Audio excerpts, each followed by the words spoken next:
Hola a todos, bienvenidos a la clase número 24 del curso Circuitos Discretos del Instituto Tecnológico de Costa Rica. Para hoy nos queda terminar el tema de respuesta en frecuencia y para este semestre este tema no estaría entrando en el examen parcial. El examen parcial es la próxima semana. El examen parcial llega hasta lo que estudiamos la semana pasada, que sería la respuesta a frecuencia de los circuitos emisor común, base común, colector común, fuente común, compuerta común y seguidor de fuente, que son los 6 circuitos básicos que vimos al principio del curso, ahora analizados en respuesta en frecuencia. Entonces vamos a iniciar con este tema. Para completar el contenido del curso vamos a revisar lo que está en la página 541 hasta la 543, que sería la respuesta a frecuencia de los amplificadores cascodo. ¿Qué es un cascodo? Vamos a dibujar primero el circuito cascodo con transistores bipolares. Estas clases son importantes porque estos circuitos se utilizan muchísimo a nivel de diseño cuando queremos hacer amplificadores con muy alta ganancia. El cascodo es un circuito que es la combinación de dos etapas. Entonces voy a poner que esta es la resistencia RL, aquí tenemos VCC, que son transistores bipolares, y voy a poner combinación de dos etapas. La base de este transistor va a estar a un potencial fijo y la base de este transistor es el que tiene la tensión de entrada. Por supuesto, el transistor de abajo también tiene que estar polarizado. Aquí a este cascodo no le estamos poniendo el circuito de polarización. Las etapas que se combinan son las siguientes. En esta primera tenemos la entrada en la base y la salida en el colector. Este circuito es de emisor común.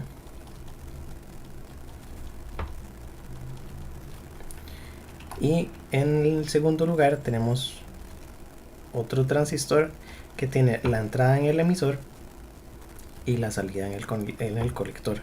Por lo tanto, este circuito es de base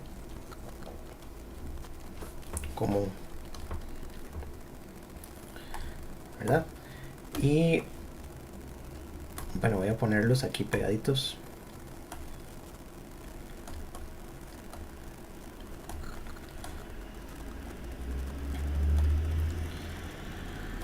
Estos dos circuitos operan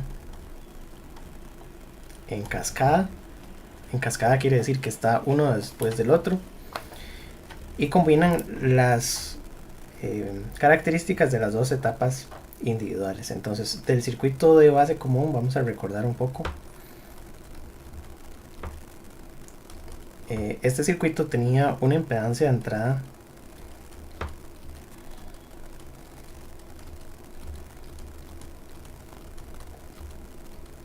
alta o baja. La impedancia de entrada del transistor Q2 es 1 sobre Gm, entonces es baja. 1 sobre Gm. Y esto puede ser bueno o puede ser malo. Si estamos considerando un amplificador de tensión, porque lo que queremos es obtener tensión de salida con respecto a una tensión de entrada, esto no es tan beneficioso porque la impedancia de entrada de un amplificador ideal debería ser infinita. Entonces esta no es muy buena. Pero el circuito de base común tiene una ventaja, y es que cuando estudiamos la respuesta de frecuencia sabemos que no tiene efecto Miller, y es muy bueno en términos de respuesta de frecuencia. Voy a ampliar un poco más esto en detalle. El efecto Miller, recordamos que es la división de las capacitancias parásitas que aparecen a la entrada o a la salida. Entonces voy a dibujar aquí abajo la comparación de los dos en frecuencia. Voy a seguir con el circuito de emisor común para anotar las características y ya casi nos devolvemos a esto del efecto Miller. El de emisor común tiene una impedancia de entrada alta.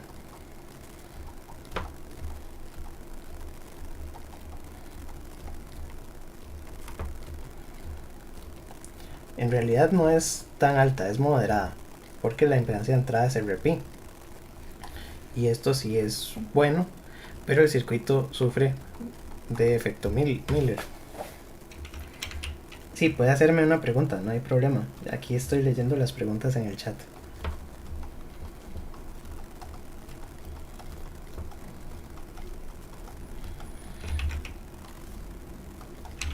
Entonces, vamos a dibujar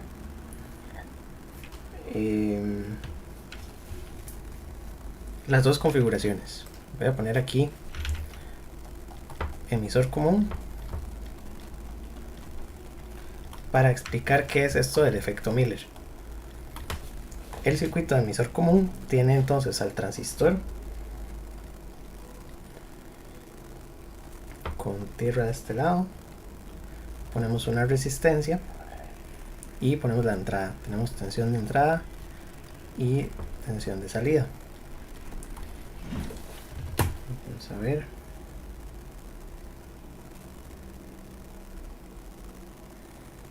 Un segundo.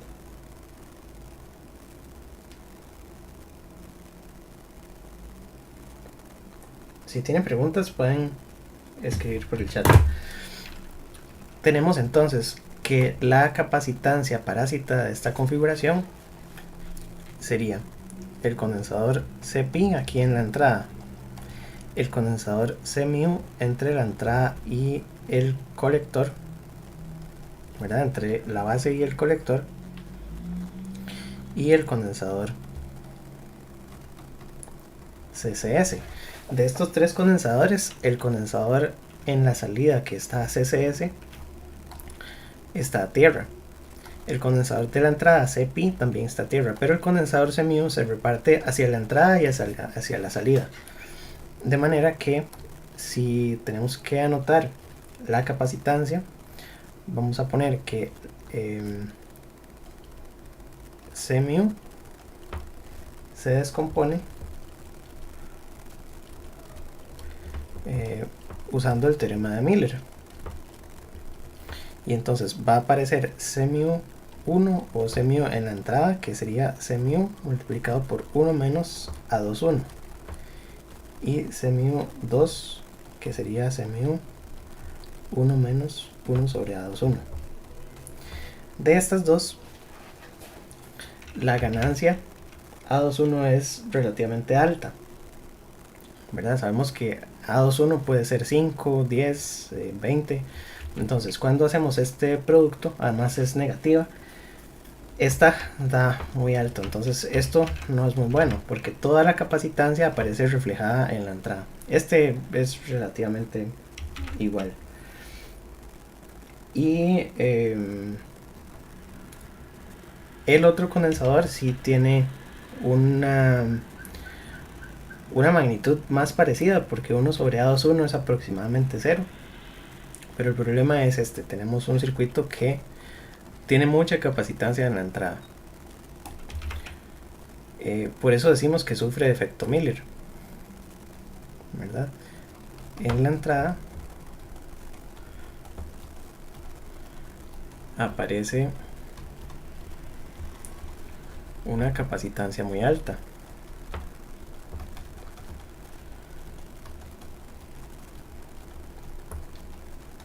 Y eso limita la respuesta de frecuencia de la configuración. Si nos pasamos al circuito de base común, el circuito de base común tendría entonces al transistor con la entrada y la salida, solo que ahora la entrada está en otra posición, ¿verdad? Aquí tendríamos tensión de entrada y la tensión de salida la tomamos desde acá. Y esta terminal queda a tierra porque es una fuente de tensión de corriente directa. Entonces la capacitancia Cpi está de la entrada a tierra. la capacitancia CMU está de la salida a tierra y la capacitancia CSS está a tierra. De manera que las tres capacitancias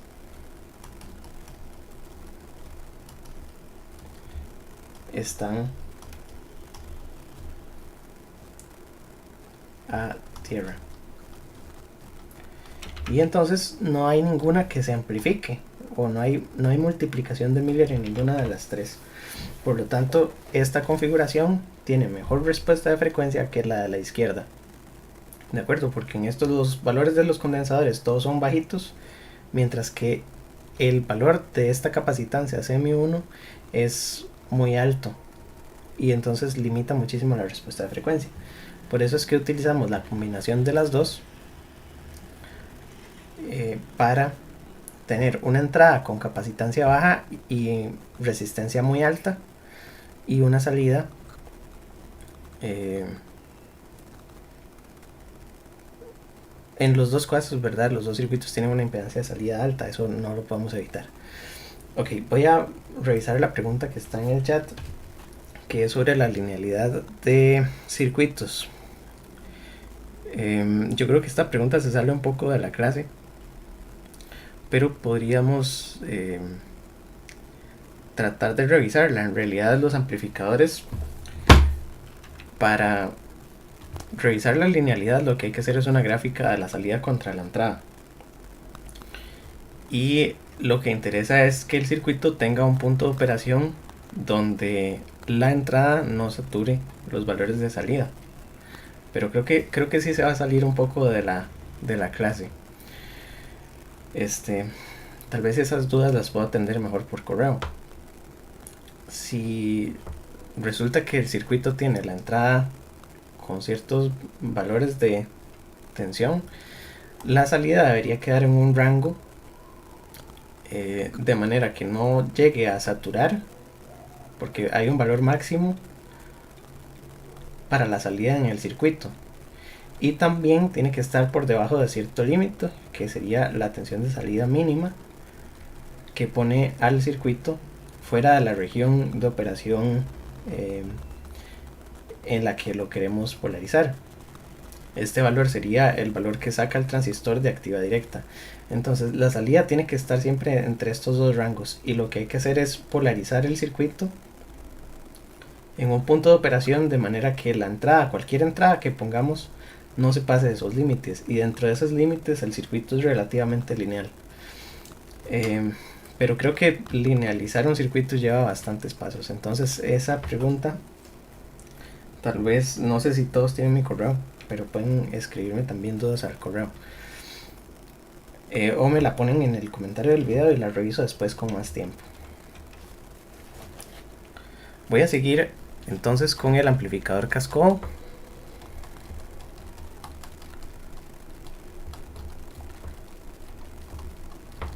Que sería la combinación de las dos etapas, y lo que vamos a hacer es la respuesta de frecuencia de este amplificador. Entonces lo que tenemos que hacer es tomar este circuito, que es el que ya dibujamos, y vamos a ponerle las capacitancias de alta frecuencia, igual que lo hemos hecho con las clases anteriores. Entonces tenemos aquí la resistencia RL, un transistor que sería en este caso Q2, y voy a dibujarlo con un poco más de espacio porque necesitamos ponerle todas las capacitancias parásitas. De este lado vamos a poner esta terminal a tierra. Por supuesto VSC, estos son análisis de pequeña señal. VSC lo vamos a conectar a tierra para estudiarlo en pequeña señal. Y vamos a poner las capacitancias parásitas de las dos configuraciones. Entonces en emisor común está usando rojo. Voy a poner aquí la capacitancia CPI1.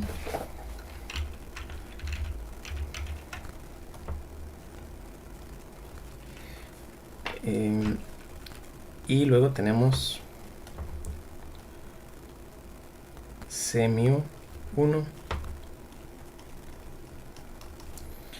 y aquí tenemos CSS.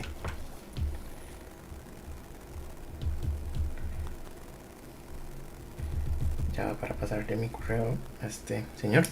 Listo.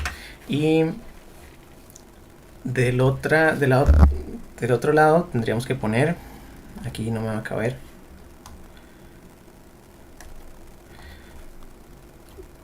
la capacitancia desde la base del emisor, que sería CPI2, CMU2 y CCS2,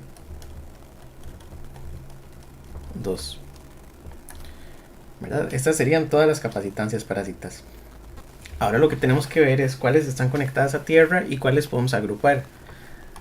Aquí tenemos el nodo de la entrada, el nodo intermedio, este sería la fuente de polarización en corriente alterna, y esta fuente sería VCC en corriente alterna. Por lo tanto, las apagamos para hacer el análisis de pequeña señal. Y entonces redibujamos el circuito. Tenemos que redibujarlo y agrupar las capacitancias.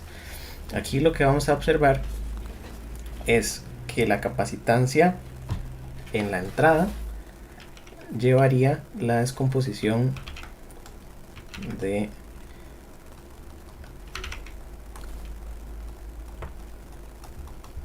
CPI1 y CMU, que está descompuesto por Miller. A este no sé cómo ponerlo para que no se confunda. Este sería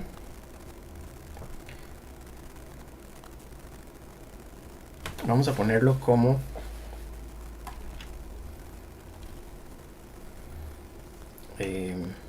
voy a ponerlo aquí, CMU1 por 1 menos la ganancia de emisor común.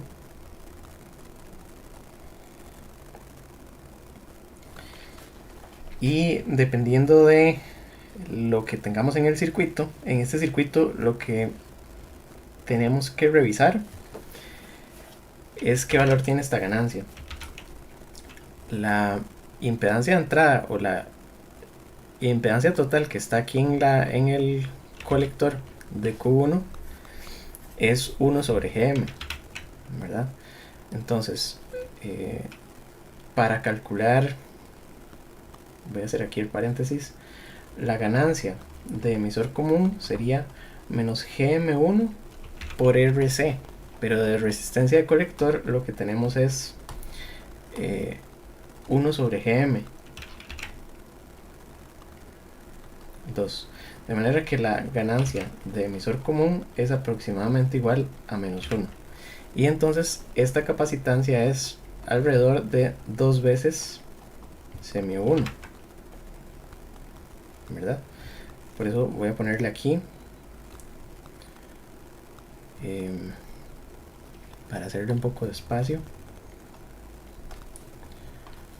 2 CMU1. De ahí es de donde viene este 2, de la primera parte del teorema de Miller, con la ganancia de emisor común, considerando que el circuito como resistencia total en el colector tiene la impedancia de entrada de este transistor, ¿verdad? Que es 1 sobre GM2. Ok, entonces aquí podemos poner el transistor. Ya pudimos agrupar esas dos capacitancias que están en la entrada. Luego, en este nodo intermedio hay una capacitancia que sería, en realidad hay varias, porque tenemos la capacitancia CCS1 a tierra, la capacitancia CPI2 a tierra y la capacitancia CMU1 que está descompuesta también. Entonces aquí en este nodo voy a poner, esta no es la salida, ¿verdad? Voy a ponerlo, seguir poniéndolo con colores. Tendría que poner la capacitancia original que estaba aquí, que es CCS1. Tengo que poner además la segunda parte del condensador CMU1, que ahora sería 2 veces CMU1, porque este condensador de aquí responde a CMU1 por 1 menos 1 sobre AEC, y con esto lo que nos queda es también 2 veces CMU1. Entonces la capacitancia CMU se descompuso multiplicando por 2 a la entrada y por 2 hacia el colector. Y nos queda otro condensador, que sería el condensador CP2, que también está de este nodo hasta tierra. Este lo dibujo con azul porque es del otro transistor. Entonces tendríamos CP2. Y listo, este nodo es un nodo intermedio, ¿verdad? No es ni el nodo de entrada ni el nodo de salida, sino que es un nodo intermedio del circuito. Pero también va a contribuir con polos al circuito, según lo que ya habíamos revisado del teorema de polos con los nodos, porque aquí seguimos teniendo una impedancia 1 sobre GM2. Y finalmente, aquí tenemos este transistor a tierra. El condensador CP2 ya lo pasamos para ese nodo intermedio porque estaba a tierra. Y del nodo de la salida, que sería este que tenemos que colocar acá, este sigue siendo RL, este es el nodo de salida. En este nodo vamos a seguir conectando lo que nos falta. Entonces tenemos un condensador CMU2 y un condensador CCS2. Esa sería la forma de conectar todas las capacitancias en los nodos en donde quedaron, ¿verdad? En el circuito de la izquierda no se aprecia tan bien, pero en el de la derecha, perdón, ya tenemos al circuito como corresponde. Y entonces a partir de ahí podemos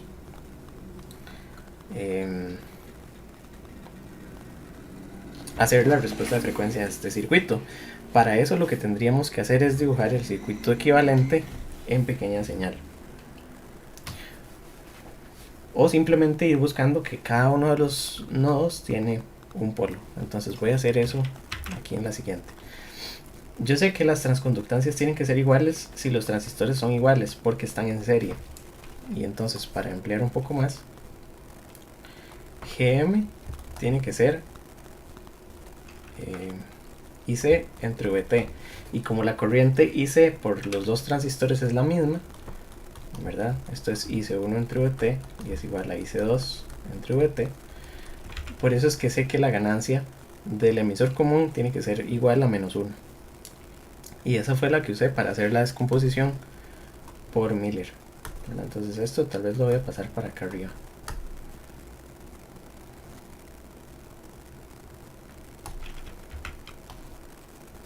Creo que me quedó un poco extraño.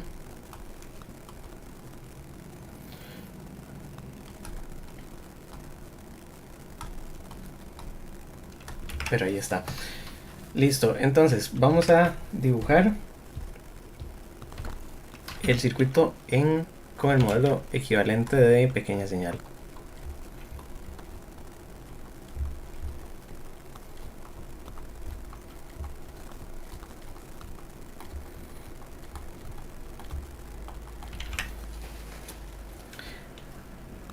Y en este caso tendríamos que dibujar dos transistores. Entonces el transistor 1, que sería el de la entrada, lo voy a dibujar del lado abajo, y el transistor 2 lo voy a dibujar conectando el emisor al colector, quedaría del lado de arriba. Entonces voy a hacer el dibujo. Aquí voy a conectar entonces la resistencia RP del primer transistor junto con la fuente. Estas generalmente las dibujo siempre a la par. A veces, y no sé si fue en el examen de ustedes o en el de activos, creo que tiene que ser en el de ustedes. Esta fuente la dibujaron por allá larguísimo y está bien, no importa, pero generalmente yo acostumbro dibujarlas en pares. Entonces GM1 VP1, donde VP es la tensión que está desde aquí hasta acá, ¿verdad? Y no se llama tensión base emisor, se llama VP, pero es lo mismo, ¿verdad? Y aquí tendríamos los nodos. Entonces vamos a ponerle la base, el colector y el emisor del primer transistor. Luego tendría que poner el segundo transistor. El segundo tiene el emisor conectado al colector. Entonces voy a poner aquí la resistencia RP2 y aquí está la base. Y de este lado tengo la fuente. Y esto sería GM2 VP2 sabiendo que, bueno, este sería el emisor, que la tensión VP del segundo está desde aquí hasta acá. Eso es lo que tengo. Ahora tengo que ponerle los componentes externos. Los componentes externos serían la base de este transistor a tierra, la base de este transistor con la entrada y el colector de este transistor con la salida. Del colector a tierra tengo una resistencia que es RL. Y más o menos esas son los componentes que tengo. Y luego las las capacitancias parásitas. Entonces, en la entrada tengo CP1 más 2 CMU1. Voy a poner aquí. Puedo ponerles también nombre C1, donde C1 es igual a CP1 más 2 CMU1. La segunda capacitancia queda del nodo del colector a tierra, del colector del primero. Entonces esa es un poco más grande, CSS1, 2MU1 y CP2. Esa la voy a poner aquí con algún otro color porque es como intermedia. Esta sería C2. C2 es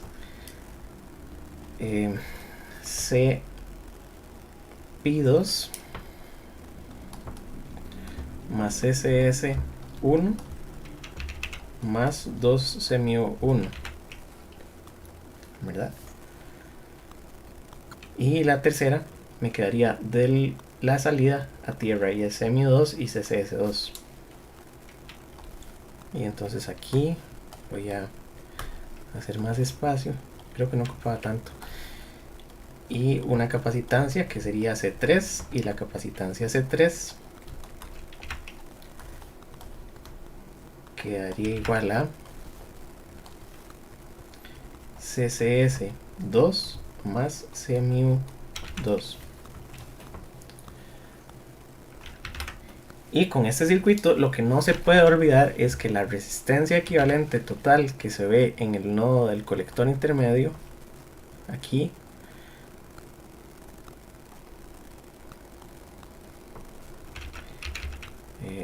es que no quiero como dibujarla y que quede ahí dibujada, pero la resistencia equivalente en este nodo no es RP2, es RP2 en paralelo con 1 sobre GM2.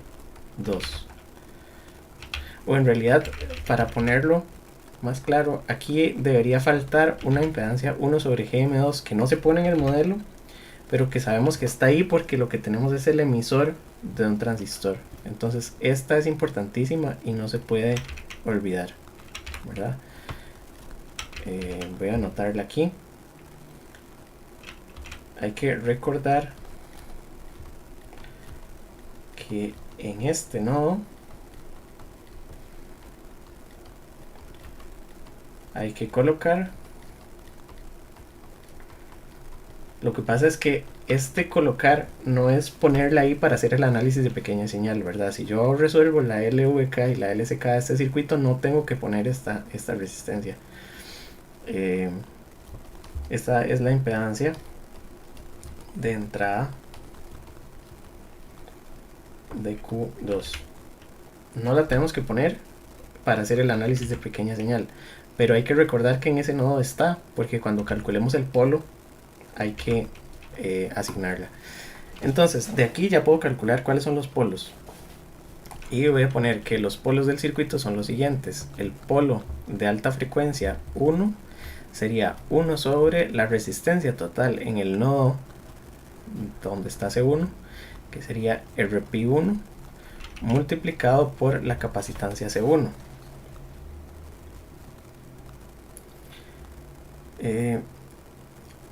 Luego tendría que poner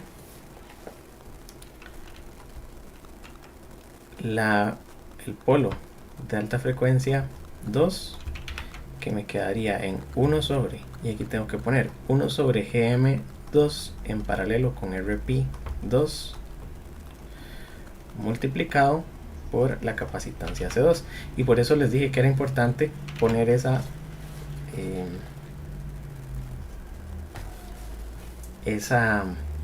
impedancia.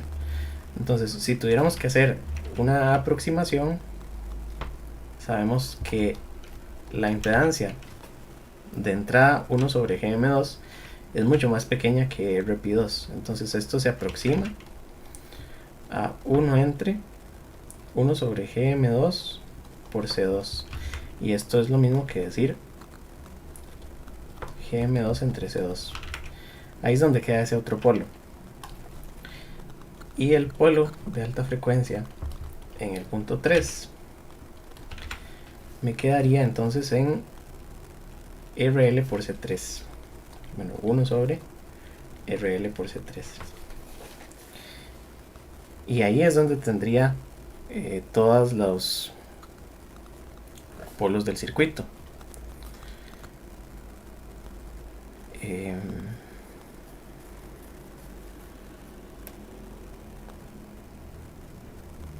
Y eso sería. Entonces de aquí podemos hacer el diagrama de Bode, pero creo que ya hemos hecho bastantes. Entonces básicamente sería colocar cada uno de estos tres polos en algún punto del diagrama de alta frecuencia, y cada uno de ellos pondría la parte de la señal, ¿verdad? Porque todos están en el camino de la señal y todos pondrían la señal a tierra. Entonces en algún punto lo que van a hacer estos condensadores es que van a cortocircuitar la señal a cero, y por eso entonces tal vez podríamos hacer aquí un pequeño diagrama. Voy a hacerlo aquí arriba de cómo quedaría este, pero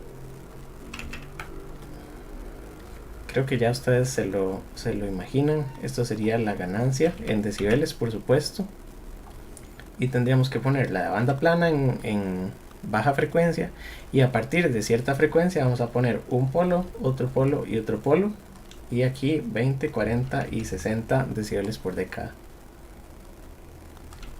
¿verdad? Y los tres son polos de alta frecuencia. Listo. Entonces esto también se puede hacer con el amplificador cascodo con transistores MOSFET. Entonces vamos a hacer eso.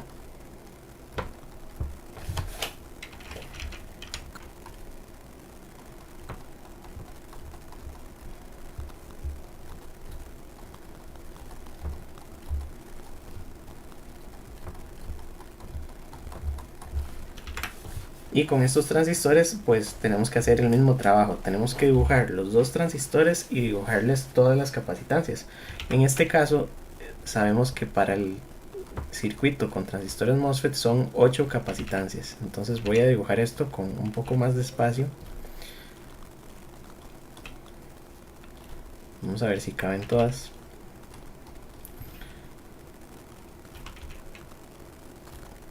Y luego vamos a hacer el equivalente para ver cuáles están en cada uno de los nodos.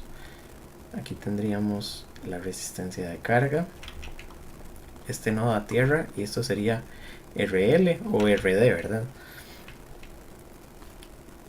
Aquí tenemos la salida y aquí está la entrada. Este nodo lo conectamos a tierra porque es una fuente de corriente directa. Y vamos a dibujar las capacitancias. Entonces para este tenemos 4, donde tendríamos capacitancia CGS y capacitancia CGD. Del source a tierra tenemos la capacitancia del source al sustrato, y del drain a tierra la capacitancia del drain al sustrato. Y en el transistor de arriba pues lo mismo. Aquí tenemos capacitancia.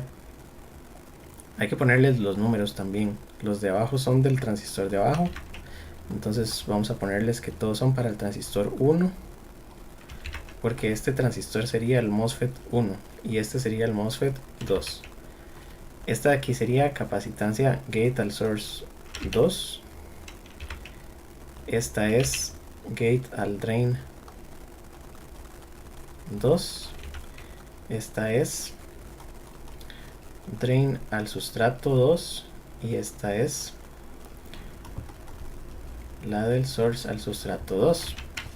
Hay que volverlas a agrupar y volver a dibujar el circuito equivalente. Entonces podemos dibujar el nodo de la entrada con las capacitancias asociadas, que serían, voy a sumarlas así, CGS1 más, y aquí dependiendo de los valores de W entre L podríamos tener transconductancias diferentes. En el de arriba habíamos supuesto que los transistores eran iguales.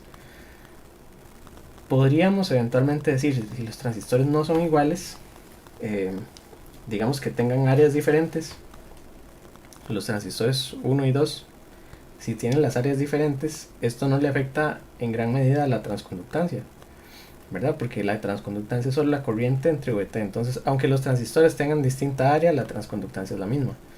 Para estos no es cierto, porque si son distintos, lo que tendríamos que hacer es calcular la ganancia de el common source o del fuente común, y entonces sería menos GM del transistor 1 por la transconductancia, bueno, por la impedancia que se ve en el nodo del colector, que sería 1 entre GM2. Lo que pasa es que estos GM, ¿verdad? Podemos hacer raíz de 2 mu n Cox' W entre L y D para el transistor 2, por supuesto. Entonces tenemos W entre L2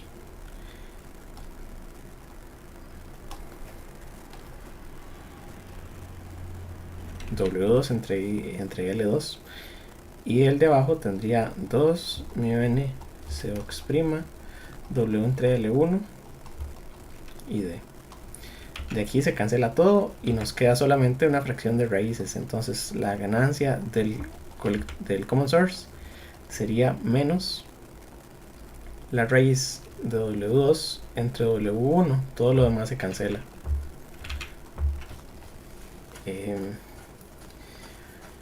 O si lo quieren escribir, W entre L2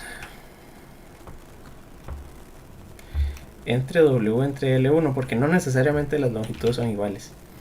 Y entonces podría dar 1, pero no necesariamente. Y entonces aquí podríamos llamar que esta sería la capacitancia CGD 1 descompuesta por Miller, que sería 1 menos 1 entre A common source. Y en este nodo solo tenemos estas dos, ¿verdad? Entonces voy a abreviarlo un poquito y paso esto para acá. Luego tendría al transistor. De este nodo pongo la tierra. Esta aquí no la pongo porque tiene tierra a ambos lados.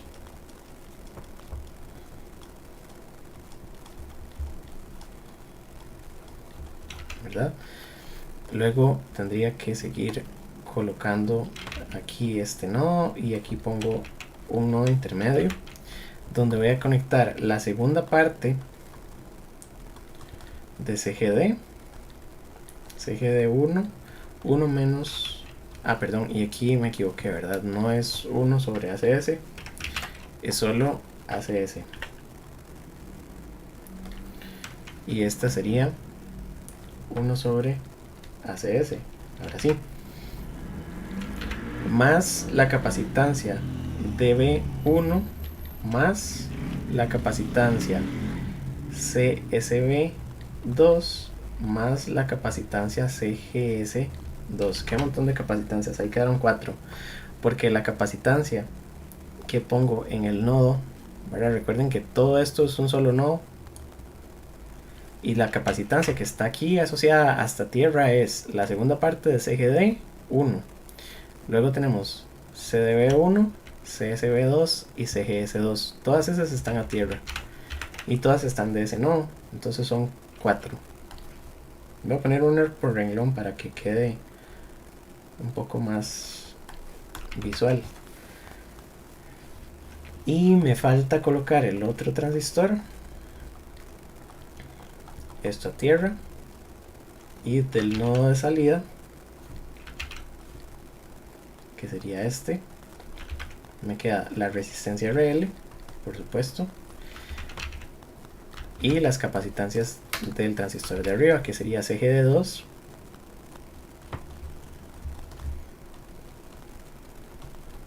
más CDB2.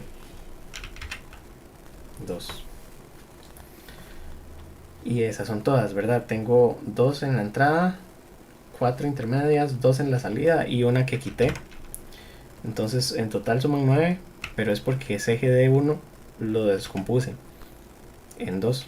Entonces son 9 y una ya la quité porque tiene tierra a los dos lados. Y de aquí podemos sacar entonces finalmente los polos. Y entonces vamos a asignar que el condensador aquí a la entrada se llama capacitancia 1. En el intermedio tenemos la capacitancia 2. Y en la salida tenemos la capacitancia 3. Ahora, el problema es que el condensador C1 no tiene resistencia, ¿verdad? Entonces, el polo de alta frecuencia en el primer nodo no existe, porque lo que tengo es 1 sobre la resistencia total, que es infinita, multiplicada por la capacitancia total. De manera que este polo se indefine, ¿verdad? Yo no puedo establecer aquí cuál es la resistencia. Entonces, no existe polo en la entrada. Yo no puedo decir que el polo está en 0, a pesar de lo que me diga la fórmula, ¿verdad? Si hago 1 sobre infinito, esto me da 0, y entonces el polo me queda en 0. Pero no quiere decir que haya un polo en 0, sino que el polo está indefinido y por eso no lo vamos a considerar en el diagrama de Bode. Luego tendría un polo en 2, que sería 1 sobre, y aquí tendría que poner 1 sobre GM2 multiplicado por C2, que sería ahora exactamente GM2 entre C2. Antes era un poco distinto, antes era aproximado, ahora es igual. Y el polo de alta frecuencia 3 tendríamos que ponerle 1 sobre la resistencia total, que es RL, por la capacitancia total, que es C3. Y así quedaría. Entonces con esto ya podemos hacer el diagrama de respuesta de frecuencia.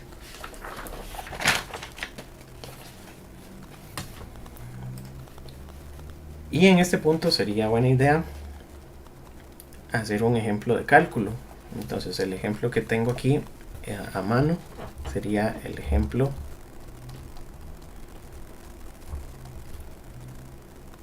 11.25, que está en las páginas 544 y 545, que es buena idea revisarlo. Este libro trae muchísimos ejemplos.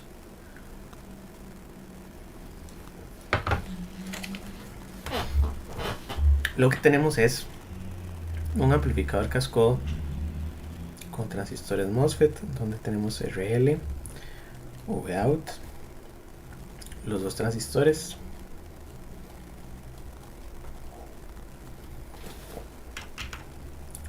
a este le conectamos aquí una tensión de polarización, a este le conectamos la entrada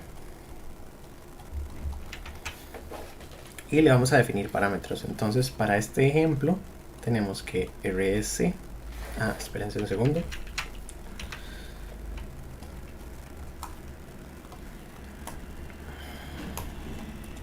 a la fuente de Begin le vamos a poner una resistencia en serie, solo para poder usar el teorema de los polos en la entrada también. Si la fuente de la entrada no es ideal, sino que tiene una resistencia en serie, esta resistencia sí contribuye al teorema de los polos y los nodos, y entonces podemos calcular los polos de la entrada también. Entonces tenemos que RS tiene un valor de 200 ohmios. Luego tenemos CGS 250 femtofarads. Aquí tendríamos que ponerle todos los parámetros de capacitancia del modelo, y esto se puede modelar también usando SPICE. Aquí tenemos CDB de 100 femtofaradios, CSV de 100 femtofaradios. Vamos a ponerle que el punto de operación del circuito ya es conocido, y entonces tenemos que GM1 es igual a GM2 es igual a 1 sobre 150 ohmios, porque suponemos que el W entre L de los transistores ya es conocido y que el punto de operación ya lo tenemos calculado. Luego vamos a poner que la resistencia de carga son 2 kilo ohms, y como las transconductancias son iguales, podemos suponer que W1 entre L1 es igual a W2 entre L2.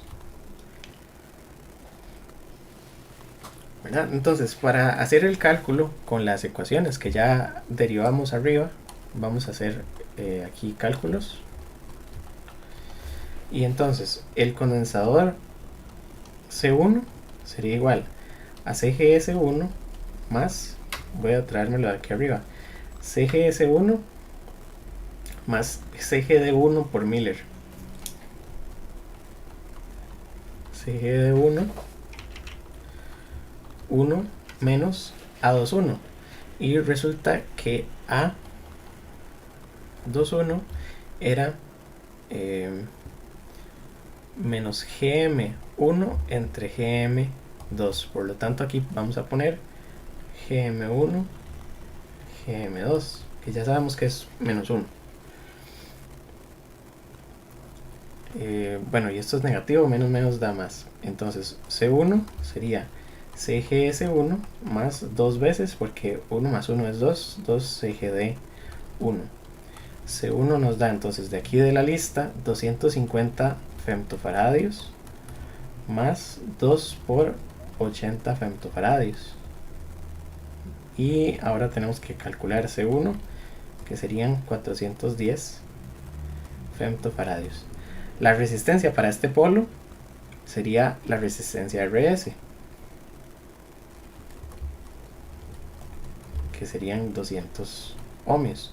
De manera que el polo de alta frecuencia 1 sería 1 sobre 200 ohmios, que es la resistencia en ese nodo, por 410 femtofaradios.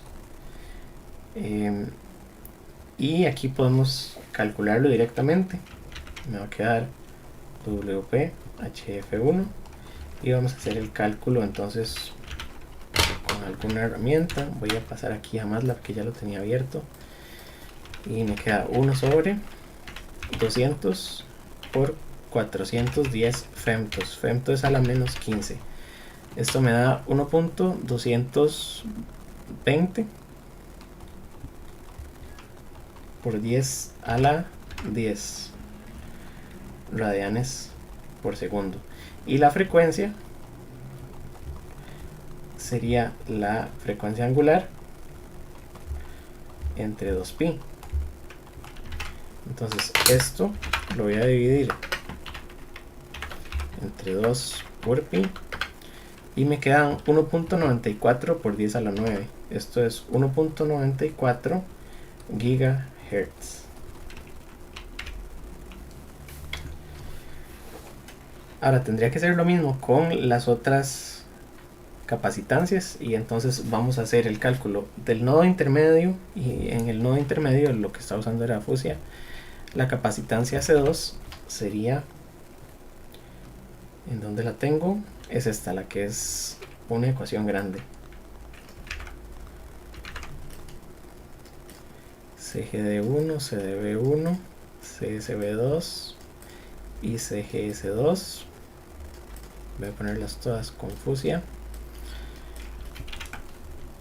Y aquí entonces tendría que escribir que C2 es igual a CGD1, que ya lo teníamos aquí arriba en la tabla, son 80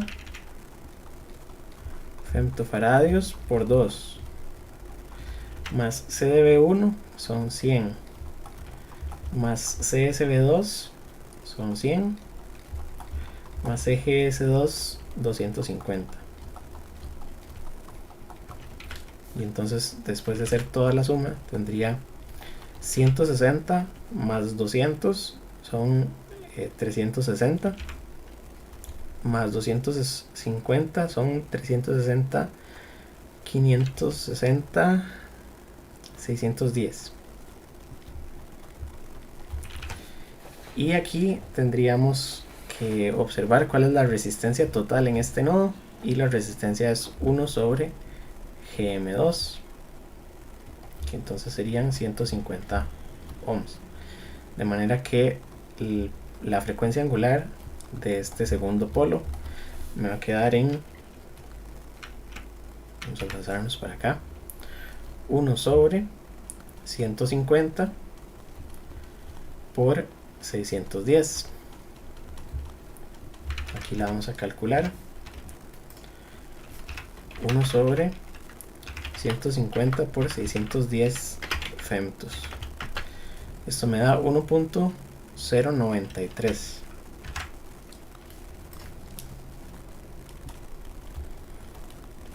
por 10 a la 10 radianes por segundo. Y la frecuencia angular, la frecuencia en hertz me daría la frecuencia del polo angular entre 2pi. Entonces esto sería lo mismo que 1 entre 2pi por rc. Entonces 2pi por r por c son 1.74 gigahertz.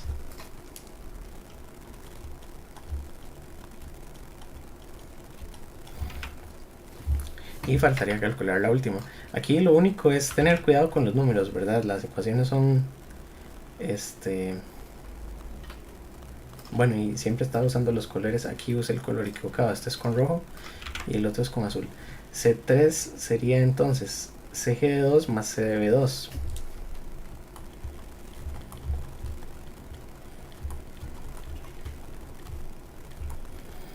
C3 me quedaría como CGD2, que son 80 femtofaradios, más CDB2, que son 100 femtofaradios. C3 son 180. Y la resistencia total en 3 sería RL, que serían, ¿cuánto eran? 2 kilo ohms. De manera que aquí el polo en alta frecuencia 3 es 1 sobre 2 kilo ohms, 180. Y la frecuencia del polo me quedaría en, vamos a calcularla directamente, 1 entre 2pi por 2 kilo ohms por 180 femtofaradios, 442.1 MHz.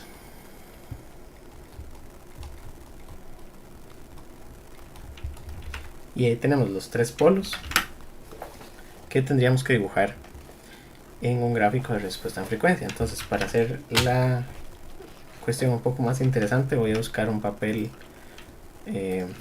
semilogarítmico.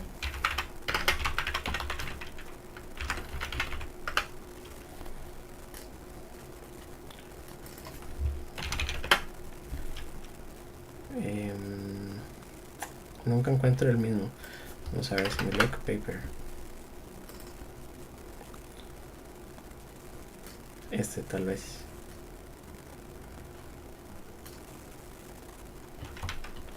Este está bonito. Entonces este lo voy a copiar.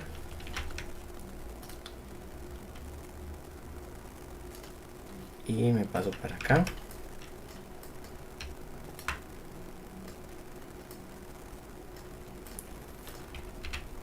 Ah, copié todo y el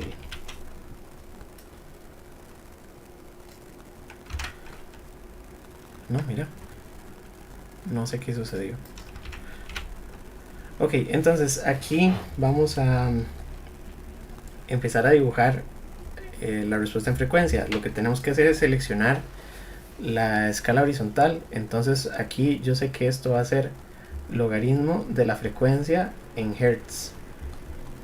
Y tengo que anotar entonces en dónde quedaría más o menos 1 gigahertz y en donde quedarían 10 GHz. Digamos, aquí podría quedar 1 giga, aquí van a quedar 10 gigas y aquí me quedarían 100 megas.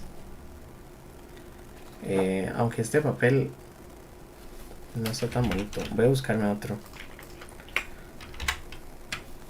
porque este está en escala lineal en los dos lados.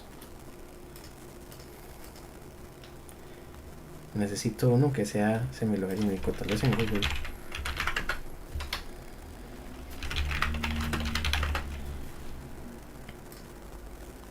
Este está mejor.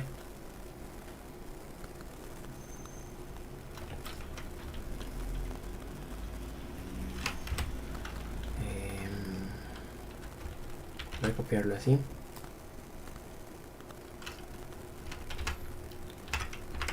Este sí es semilogarítmico, entonces tendríamos aquí lo mismo. Ajustamos esto aquí para que calce.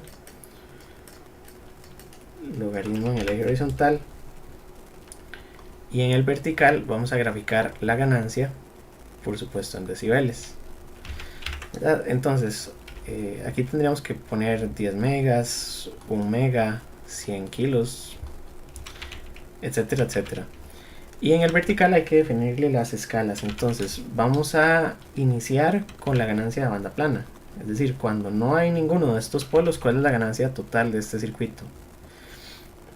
¿Cuál creen que sea? En banda plana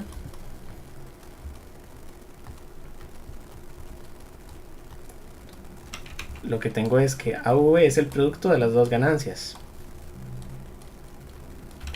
Sería la ganancia de common source por la ganancia de common gate. Y sería, de common source es menos GM1 por 1 sobre GM2. Y la ganancia de common gate sería menos GM, no, esta sería más GM2 por RL.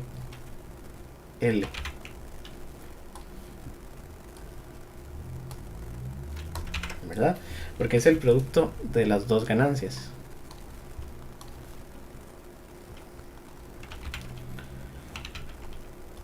De manera que esto me queda como menos 1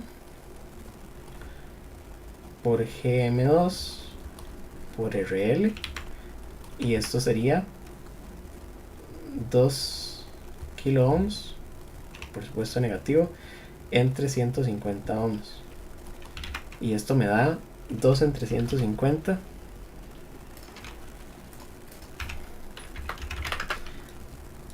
que son, pero son 2 kilo ohms, 13.33, y en decibeles sería 20 logaritmo de la magnitud.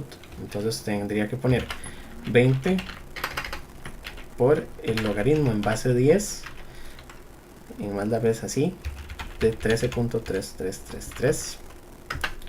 Son 22.49, 22.5 decibeles.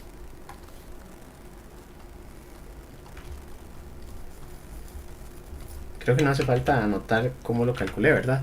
Entonces podríamos decir que esta década es la de 20, esta es la de 15, esta es la de 10, 5, 0, menos 5, menos 10, menos 15 decibeles, etc. Y vamos a empezar en 22,5, entonces iniciaríamos el gráfico aquí en 20, las primeras rayitas 22, sería 20 y la primera y un poquito. Y este lo tenemos que llevar hasta 442. Entonces aquí tendríamos 100 megas, 200, 300, 400 y un poquito 450. Aquí aparece el primer polo. Entonces aquí es donde vamos a anotar este polo. Luego tendríamos que seguir con pendiente de menos 20 decibeles hasta encontrar el segundo polo. El segundo polo, lo que podríamos hacer es dibujarlos primero. Aquí está el polo de 400 y un poquito. Luego tenemos otro polo en 1.74 que quedaría más o menos por aquí. Lo que pasa es que van a quedar muy pegados. Y el otro estaba en 1.94. Entonces también está aquí antitos de llegar a 2 GHz. Esos son todos los polos. Tendríamos que bajar a partir de aquí con pendiente de 20 decibeles por década. Para hacer esa, voy a hacer aquí con una línea delgadita. Tengo que pasar desde aquí donde estoy en 400, o simplemente puedo tomar aquí ¿verdad? Desde 0 y hasta una década después tengo que haber perdido 20. Entonces esto es una pendiente de 20. Y lo que voy a hacer es que la voy a mover hasta acá. Y ahora lo que vamos a hacer es que la vamos a recortar, bueno, la voy a poner en azul con este grosor. Y vamos a borrar hasta donde aparece el otro polo. Entonces voy a borrarlo más o menos hasta acá. Ahí aparece el segundo polo. Y el tercero sería entonces con una pendiente de menos 40. Entonces voy a hacer lo mismo. Voy a considerar que aquí tengo 20 y una década después voy a tener que tener no 0 sino menos 20. Entonces con esta misma pendiente me llevo esta gráfica hasta aquí. Igual podría recortarla un poquito antes de pasarla. Lo que me interesa es solo la pendiente. Y aquí voy a colocarla ahora en azul y con línea fuerte hasta que encuentro el tercer polo, que el tercer polo lo encuentro aquí, ¿verdad? Voy a hacerlo con azul, más o menos por aquí. Por supuesto es un poco complicado dibujar de esta manera, ¿verdad? Y a partir de ese punto entonces bajo con pendiente de menos 60 porque ya tendría 3. Y bueno, la pendiente de menos 60 aquí sí va a quedar complicada porque tendríamos desde aquí, bueno, desde aquí hasta aquí tengo 20, hasta aquí tengo 40 y hasta más o menos por aquí tengo 60. Pero es una aproximación, ¿verdad? Todo esto lo borro y me llevo esta para acá. Debería estar bien. Lo que pasa es que la veo muy parecida. Y entonces sabemos que aquí tenemos menos 20 decibeles por década. Aquí tenemos menos 40. Y aquí tenemos menos 60 porque ya tenemos 3 polos. Aquí el número sería 22.5 decibeles en banda plana. Y el ancho de banda, si quisiéramos medirlo, sería desde acá hasta el primer polo.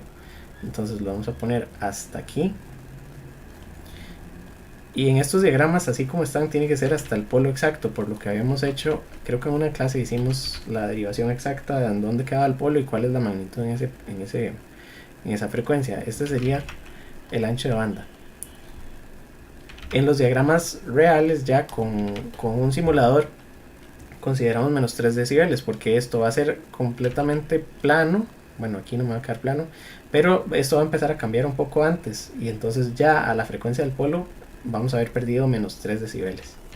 Entonces aquí en la realidad esto no es totalmente abrupto, sino que esto va a empezar a curvarse, y por eso es que en la frecuencia del polo tenemos menos 3 decibeles. Pero así en este diagrama entonces lo llegamos hasta el polo, y ese sería el ancho de banda, que es hasta el primer polo que calculamos.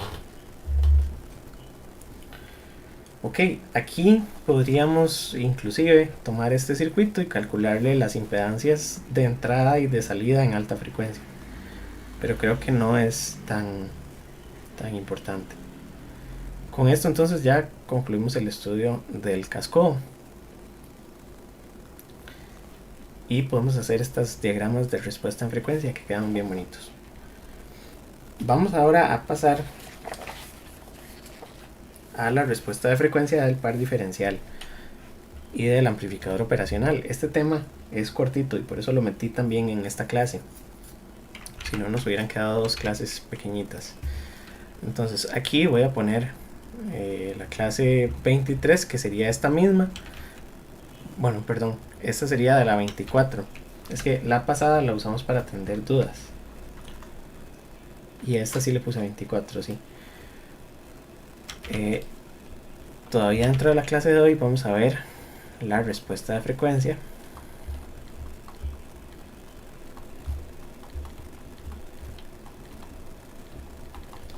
del par diferencial. Pero como les digo, este tema es cortito, entonces vamos a revisarlo. Esta estaría de la página 546 a la 549. Al final vamos a terminar viendo casi todo el libro, porque entre activos y discretos se estudia casi todo el libro completo.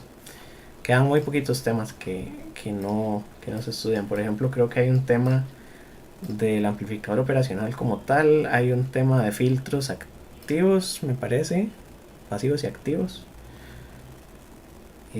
pero son los poquitos temas que no vemos. Lo demás creo que ya lo cubrimos completo. Ese libro es bastante bueno.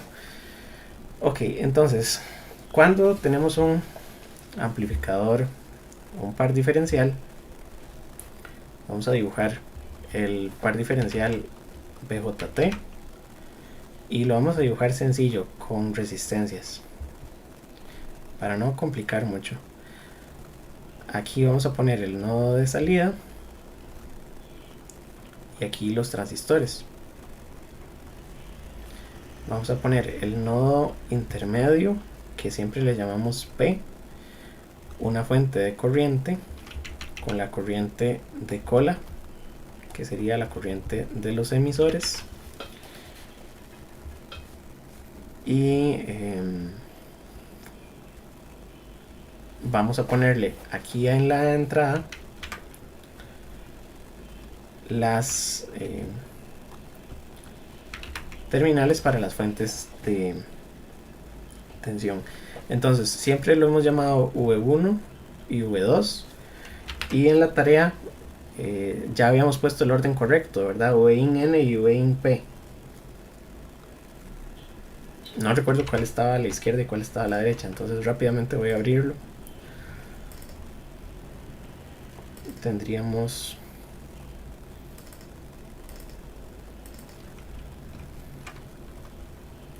la entrada N es la de la izquierda y la P es la de la derecha.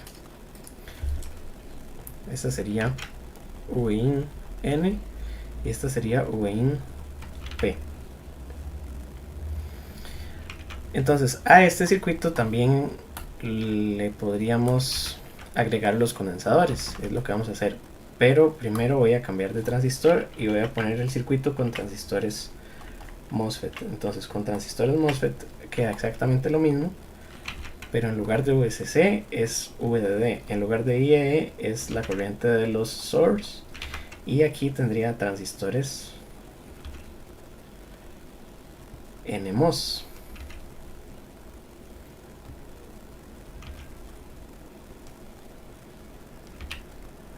Vamos a ver si me calza. Ese me quedó mejor que el de la izquierda, pero creo que no importa, ustedes entienden. Entonces aquí tendría, ahora sí, en los dos casos tengo que ponerle condensadores. Entonces para el transistor bipolar pondríamos capacitancia CPI1, CMI1 y CCS. De este lado tendría que poner lo mismo. CCS ya casi lo conecto. Entonces tendría CMI1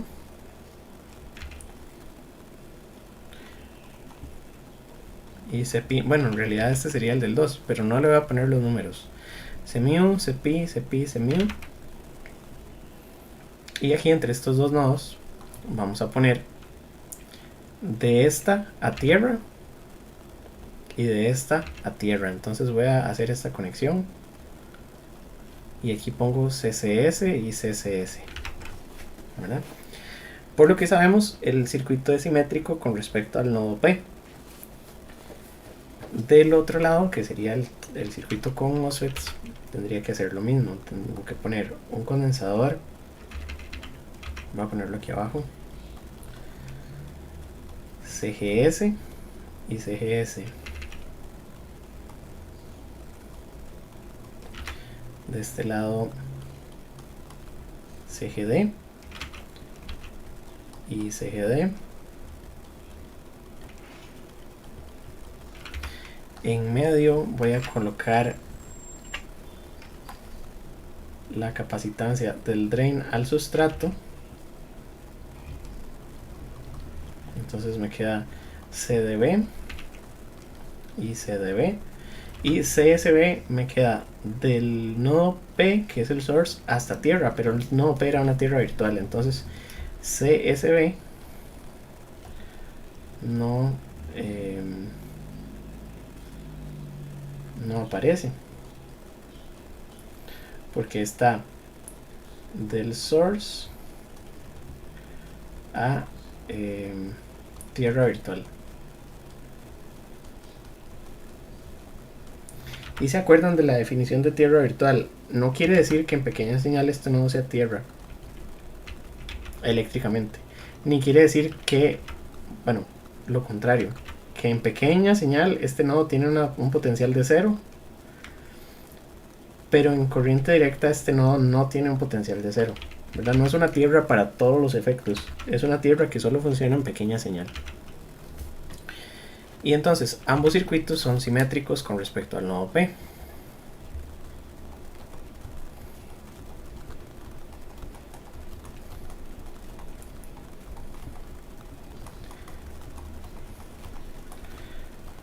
Con respecto al nodo P. Por lo tanto, y igual que hacíamos el análisis de la ganancia, podemos partir estos circuitos y dibujar solamente la mitad del circuito. Entonces voy a dibujar el circuito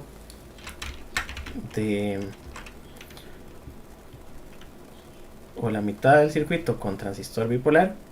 Aquí tengo la tierra virtual y aquí tengo la resistencia a tierra, y entonces me queda solo una mitad que tiene el condensador CPI, el condensador CMU y el condensador CCS.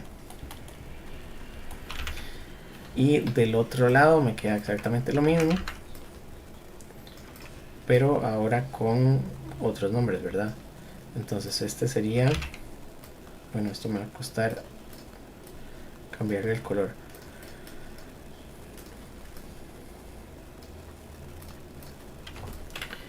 Este no va, este no va, este no va, los nombres son diferentes. Este sería, el transistor es diferente también. Tendríamos que poner el otro transistor. Y me quedaría CGS, CGD, CDB y el otro no está puesto, ¿verdad?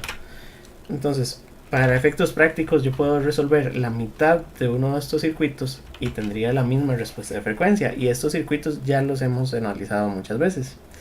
Entonces, de estos dos circuitos ya sabemos lo que tenemos que hacer, ¿verdad? Aquí dividir CMU por Miller, y aquí dividimos CGD por Miller. Son los circuitos que ya habíamos analizado en las clases anteriores. Entonces la capacitancia 1 sería CP más CMU 1 menos A21, y la capacitancia C2 sería CCS más CMU 1 menos 1 entre A21. De este otro lado también C1 es CGS más CGD 1 menos A21, y C2 es CDB más CGD 1 menos 1 entre A21, donde los nodos 2 y 1 son la salida y la entrada, por supuesto, ¿verdad? No hace falta ponerlos, pero aquí está el 2 y aquí está el 1 y aquí está el 2 y aquí está el 1. Y con esto entonces podemos calcular los polos, donde tendríamos que, bueno, esto ya es conocido. El polo 1 sería 1 entre la resistencia total en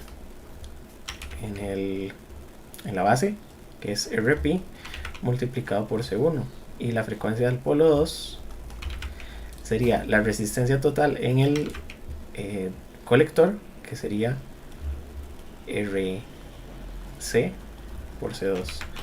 Y de este otro lado el problema es que W por 1 lo tenemos en 1 entre, pero este circuito, como en el gate tiene un óxido, aquí tenemos infinito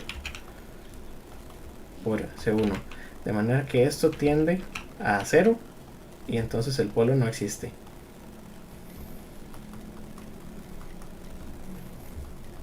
Existiría si tuviéramos una resistencia en serie con la fuente, ¿verdad? Y entonces ahí habría que ponerle la resistencia de la fuente. Y dependiendo de la fuente que estemos usando, porque si la fuente... hay que revisar cuál es la impedancia interna de la fuente de tensión, porque si la fuente de tensión tiene una impedancia de 0, pues ahí es donde definimos este polo, ¿verdad? O si lo que tenemos aquí es alguna otra etapa de un transistor, digamos que aquí teníamos otro transistor y la salida estaba en el drenador, ahí sí tendríamos una impedancia infinita. Entonces hay que revisar cuál es la impedancia de la fuente para ver qué valor le ponemos a este polo. Pero si lo tenemos así y la fuente es ideal y tiene una resistencia de salida infinita, bueno, no sería una fuente ideal, sería más bien una fuente con resistencia infinita de salida. Pero igual, lo importante es ver que estos valores extremos indefinen el polo, y entonces el polo en cualquiera de los dos casos, en infinito o en 0, no existe. Y en 2 tendríamos 1 sobre Rd por C2. ¿Vale?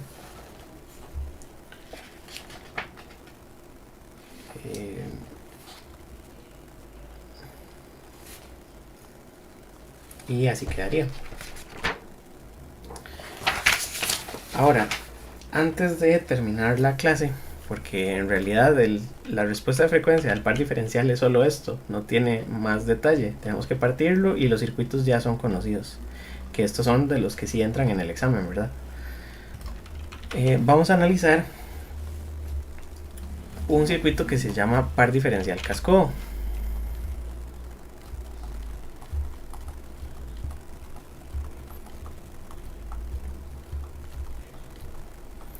Nada más para revisarlo. Y hay otro que se llama el cascodo telescópico o el cascodo completo. Entonces, de este circuito lo que vamos a hacer es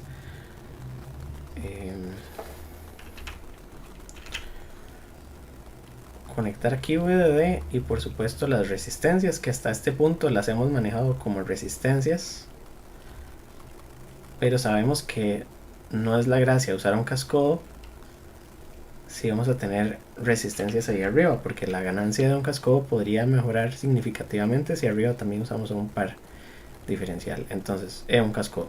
Aquí vamos a conectar transistor, transistor, transistor, transistor, fuente de corriente, ISS, polarización, polarización y Vin N, Vin P, y la salida por supuesto entre estos dos nodos. Y por supuesto aquí también hay que ponerle tensión de modo común y tensión de modo común, que sería la parte de polarización de estos dos transistores, que en el circuito de la tarea la tensión de modo común es 0 porque tenemos las fuentes repartidas. Básicamente eso es. Entonces la ganancia de este amplificador, que no sé si ya lo habíamos estudiado, sería la transconductancia total del circuito, que es la de GM2 si los transistores son M1, M2, M3 y M4, multiplicado por la resistencia total que se ve desde la terminal de salida, y la resistencia sería la resistencia de un cascodo en paralelo con RD. Entonces tenemos RD con la resistencia equivalente de este cascodo. Y se acuerdan que era RO2 por RO4 por GM4. ¿Verdad? Entonces RD es muy pequeño en comparación con todo esto. Esta es la impedancia de un cascodo.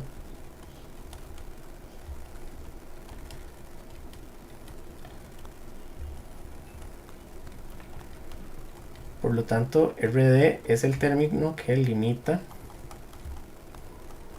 la ganancia. Y lo mismo podemos decir de la impedancia de salida. La impedancia de salida sería pues esto que acabamos de copiar, porque la ganancia siempre es GM total del circuito por la impedancia total de salida. Y entonces RD limita Rout. Aquí podríamos hacerle el equivalente de pequeña señal, ¿verdad? Y entonces cuando hacemos el equivalente van a quedar algunas capacitancias. Vamos a tomar este de aquí, lo vamos a ampliar un poco y le vamos a poner las capacitancias parásitas.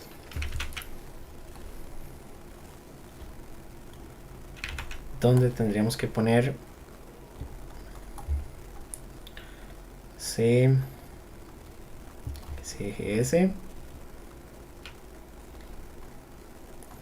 CGS. Estas dos hay que partirlas por Miller, son las únicas dos que hay que partir. Entonces queda CGD, CGD. Y a los de arriba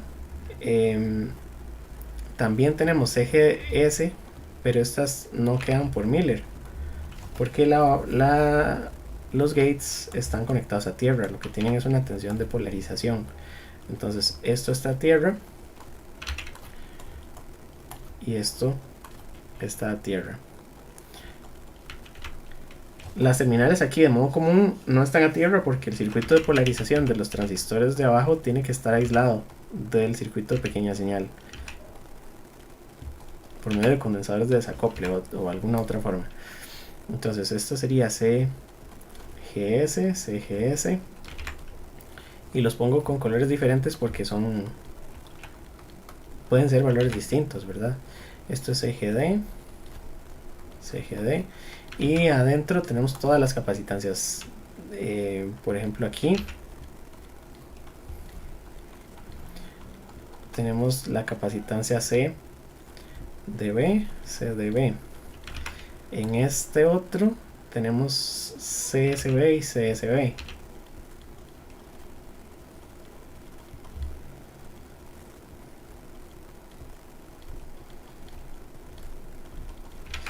Y a este de arriba, por supuesto, lo que falta.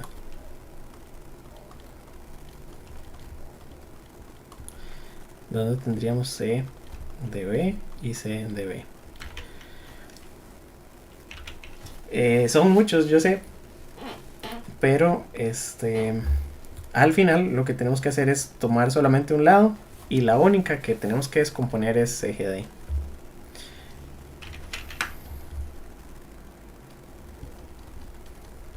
Miller aquí. Vamos a recortar el circuito aquí a la mitad. Bueno, no va a quedar muy bonito.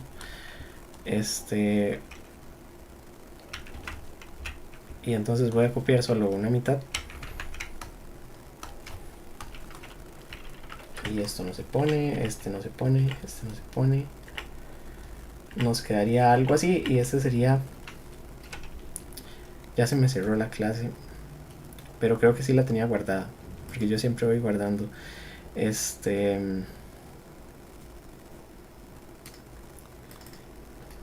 apuntes, respuesta de frecuencia. Sí, esta fue una pulga del programa que estoy usando, perdón. Bueno, les decía que hay que considerar solo la mitad, entonces consideramos medio circuito y ese es el circuito que hay que analizarle la respuesta de frecuencia.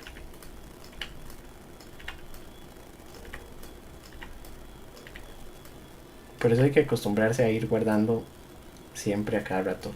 La fuente de corriente la quito, ¿verdad? Porque es una fuente de corriente NCA que queda abierta. Esta la voy a conectar directamente a tierra. Y por lo demás puedo terminar de borrar esto.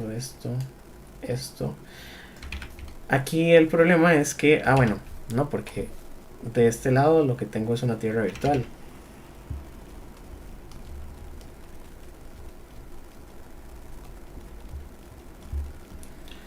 Y pasa lo que había pasado con la clase de hoy en el cascodo, ¿verdad? Es exactamente el mismo circuito del cascodo y tiene exactamente la misma respuesta de frecuencia. Y podemos llevarlo un paso más allá, aunque a ese no le vamos a hacer la respuesta de frecuencia completa, si hacemos el par diferencial cascodo completo, o el que se llama cascodo telescópico. Entonces lo que tenemos que hacer es quitar estos de aquí y conectar transistores PMOS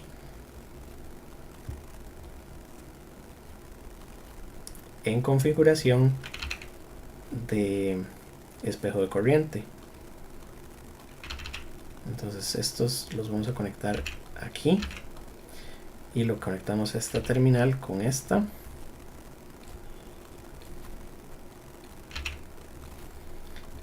Y vamos a hacer un cascodo. Entonces, sí, un cascodo. Me quedaría este aquí hacia arriba, este para acá, este para acá, y aquí la fuente de alimentación.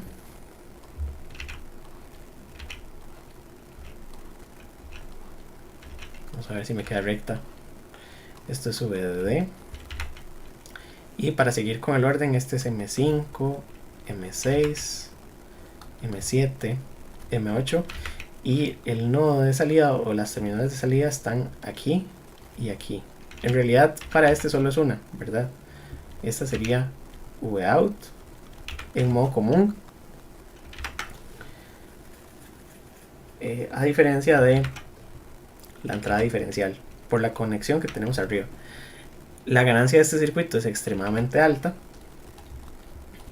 porque lo que tenemos es GM2 también multiplicado por la impedancia de salida del cascodo de abajo, que sería RO2, RO4, GM4 creo que es, en paralelo con RO6, RO8, GM6. Y ahora tanto la parte de la izquierda como la derecha son impedancias muy altas y la ganancia de este amplificador es también extremadamente alta. Ya habíamos visto que en el circuito de la tarea podíamos llegar a ganancias de 20.000. El problema que teníamos con el de la tarea es que no podemos ponerle cargas resistivas porque la salida es un circuito de fuente común. Y a este le ocurre lo mismo. Si le ponemos una carga resistiva, echamos a perder toda esta ganancia, ¿verdad? Entonces, esto es extremadamente alto. Lo vamos a poner muy alto. Pero vamos a poner que este circuito no permite conectar una carga baja a la salida. ¿Por qué? Porque queda en paralelo con todo eso y pierde ganancia.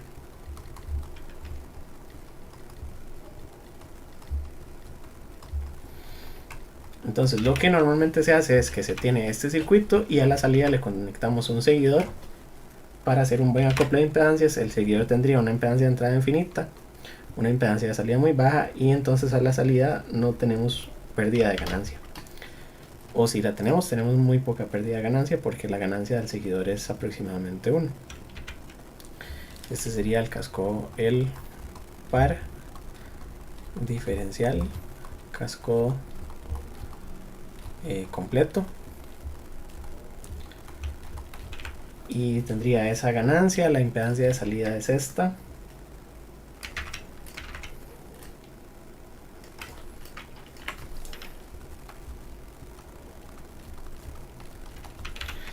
y el análisis de respuesta de frecuencia pues lleva mucho detalle, y por eso podrían intentar de hacerlo y todo, pero creo que no es tan importante. Aquí hay algunas capacitancias que van a quedar en corto, ¿verdad? Sobre todo la de M5 y la de M7 entre el gate y el drain están en corto, entonces no se ponen, solo se ponen la del source al gate. En M8 y M6 sí hay que ponerlas. Y este tiene la particularidad de que no lo podemos partir a la mitad porque no es completamente simétrico, ¿verdad? Entonces es un circuito con una respuesta de frecuencia que a mano es un poco complicada de sacar, pero es el circuito que más se utiliza para hacer amplificadores. Bueno, uno de tantos, porque hay bastantes. La ventaja es que la ganancia es altísima, la desventaja es que necesita un rango de tensiones muy alta, porque necesitamos polarizar todos estos transistores. Los 8 transistores tienen que tener tensiones en el gate de polarización, y entonces entre más alto sea este circuito, más tensiones de polarización hay que ponerle. Pero básicamente eso es. Y creo que de respuesta a frecuencia esto es todo lo que teníamos que conocer, y podemos terminar entonces la clase aquí sabiendo que ya podemos analizar circuitos en frecuencia. Y ahora lo que nos queda es el examen de la próxima semana, donde estaríamos evaluando esta parte. Entonces ahí pueden revisar las tutorías y pueden revisar los capítulos de respuesta a frecuencia del libro. También entra par diferencial, entra cascode, entran espejos de corriente, que no se les olvide, y creo que eso es. Entonces quedamos aquí. Muchas gracias a todos y nos vemos en las clases de la próxima semana, donde iniciaríamos con materia para el tercer examen, donde estaríamos tratando el tema de retroalimentación. Muchas gracias. Hasta luego.